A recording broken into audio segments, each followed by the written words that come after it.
Good evening. This is Tina. I'm super happy now. How should I show my happiness? Really, really happy. You know what?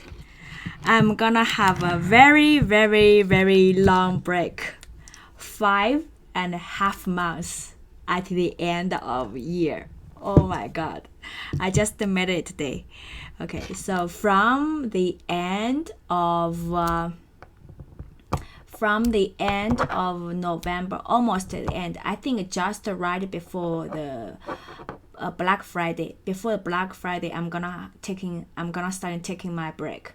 Then till the end of April, I come back to work. Entirely 5 months, no work. Really happy. Okay, and also I also have another break, which is this August, and I have a 2.5 months break. What's the if this the virus corona virus is gone in China, everything is fine, probably I will go back to China to visit my friends. Should I say visit my family members. I haven't seen them for a long time, but really, really happy. 5 months break. I have to plan what should I do during the 5 months. Okay, anyway, sorry, I just want to share, the excitement with someone else, but I couldn't reach one. Okay, so just share in this video. So anyway, this is gonna be a very short video. Anyway, in this video, we're gonna talk about GUI for MongoDB Compass. Okay, so previously, when we want to examine or take a look at the collections or documents in each of the database, what we need to do?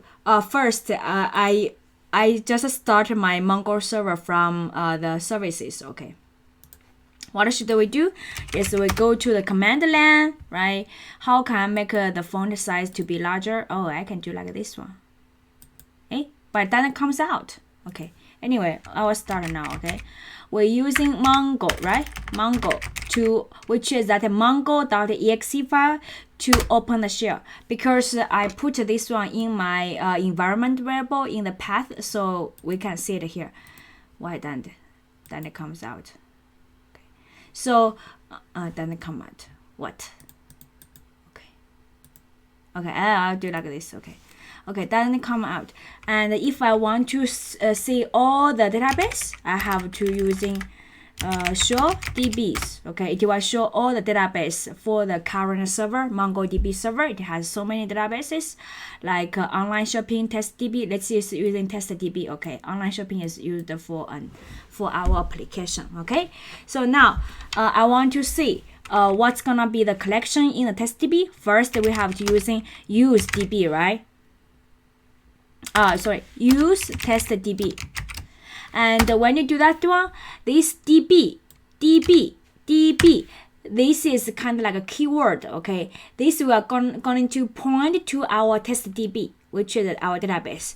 And if I want to show all, suppose I'm using DB, you're gonna show it's TestDB, refer to TestDB. Now I want to show all the collections, you have to using show collections. Then in our TestDB, the database, we have 3 collections: hello, product, test, col. And now in our products, okay, suppose you want to see all things about the products, you can using find. Okay, it's gonna show like this. That's another method called pretty, which is make it nicer, like this way. Okay, personally, I just like this way because it's one line. Okay, this one is I have to move, scroll down and back to see all the documents. Actually, I prefer this way. Okay, if you want, you can do pretty. And now, if I want to use insert one document, then you can use products.insert1. Okay, then you give something. And as we talked before, in MongoDB, that's schema list. Okay, I can suppose this one products collection supposed to store product information. You can store any documentation. I store 1, A is 1, B is 2, right? Doesn't matter. And we can using find, and you can see it's installed successfully. Inserted successfully. I think there's another method called products.save. You can also save another document. And this one I want to say is an array. Products, it's gonna be an array. And in the product, I will say title. Title is Node.js, like this. Okay. And for your key, because JSON is better to using the double quotes, but if you don't use it, still works. Okay. And then let's move to the end. Insert successfully, and we can using show and find. You will see all of them are inserted successfully. And also this part also improves in one collection. It doesn't have a fixed schema. You can insert any documents in this products. Okay, but yeah, this good. I don't want to every time to work with this. So MongoDB provide a GUI for us called a compass. Okay, and then we can visualize our data in a nice way. What does GUI stand for? GUI, I guess I couldn't remember. Guess is a graphical user interface.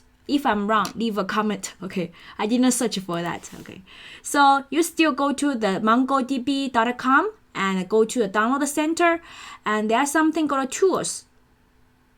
Okay, in the tools, you select a compass, and you select the version, everything, then click download. Okay, and after it downloads, it's also the MSI typed the file. You just double click. Then he will give you some instruction.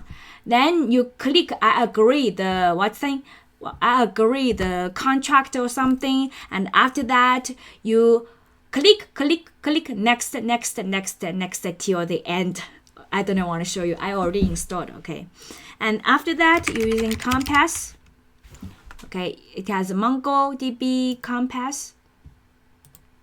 Do you pronounce it compass or compass? Or compass, which one do you pronounce?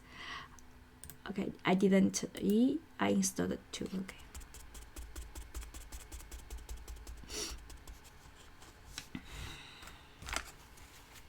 Okay. I'm still happy about my long break. Okay. Oh, it's very slow. Why is it so slow? Okay, let's wait. It's even longer when I was a student in university. In China, it's gonna have 2.5 months probably. Maximum is 2.5 months in summer break. Winter break probably is 1 month. Okay. So I have two. Which one is which one? Let me close one. Okay. This one, if you want to have a new connection, you just go here and using new collection. And then I don't remember this URL, so I will go here. Fill in connection fields individually. I go here. Then by default, because we are using locally, so the host name gonna localhost, and the port number. If you change, then you using the changed one. If not changed, by default is 27017. Okay. Excuse me. Authentication by default is you don't need to have a username password to log in. Okay, and if you create a user, then you using the username password and other ways to log in. So for the default setting, you just give a localhost and 27017. This is default port number. Okay, then you connect, and after you connect, on the right side here will display all the database in your MongoDB server. Okay, and also this part, and this is a testDB. We just inserted some data. Let's go inside, and you will see the product. This is what we inserted right previously, right? And this product is array. Suppose you want to find filter, you can using A is 1 and find. He will give you 1 about the documentation in documents inside this TestDB and the products collection. Okay, and we only has one document with the key A and the value is 1. Wait, only this one. You can also see the aggregation. Okay, if you want to test. Okay, a schema. Okay, you can analyze your schema, you can explain the plan, index, validation, all the things. This one is to enforce your data structure. We talk about the MongoDB is schemaless, right? And if you want to enforce like this one, product, this one is not a product. So when we insert, we can validate it's match our schema or not. For these cases, we won't let it insert successfully because it's not a product. So you can add validations. You can go and check their MongoDB, the menu, okay, to see how to use this one. I want to introduce, okay. I don't have time because I have to focus on Node.js application. We're just using MongoDB to fulfill our requirements, and for other things, I probably want to introduce, okay. So that's it for MongoDB Compass. You can doing either this way. You can using the command, okay. You can also using the GUI to view all your information about your data, okay. So that's it for this video. Thank you for watching. See you next time. Bye bye.